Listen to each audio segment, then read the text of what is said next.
I wanna take a moment to our listeners. I think sometimes you have these podcasts, great podcasts, just like the Rich Life Recipe, and we get incredible guests on who say words, and maybe we hear these words and we think this is great, but actually I got lost somewhere.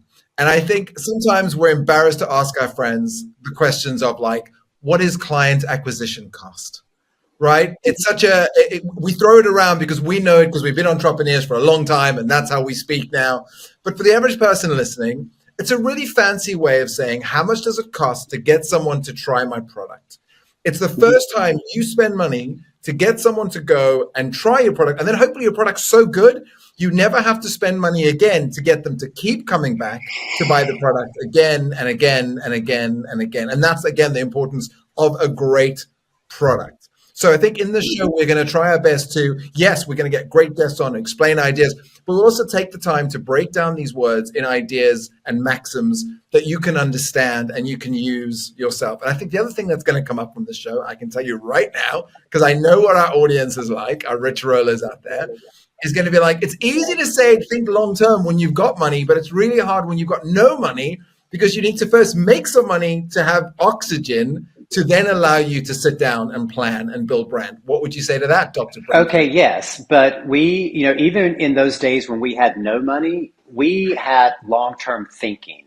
Mm-hmm. And you can have long-term thinking, you can have your goal, but you have to have little steps on the way and little wins along the way. So, when we first started the company, our company was not to have an empire that sold products around the world. Our first goal was, how are we going to pay off the mortgage on the farm? And so, we didn't set out to say, okay, we want to flip this company for, $400 million.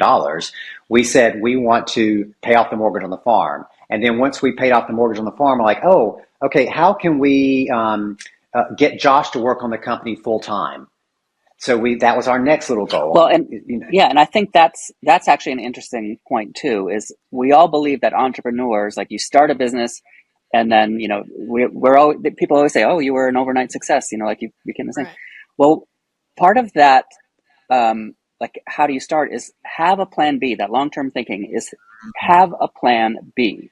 Don't, like, I don't know. We just don't believe in this, like, every entrepreneur has to be an ultimate risk taker and, risk it all. And, and right. we just didn't believe that. So burn the bridge, burn the, have some calculated risk. And that's actually how Alicia and I met. Like,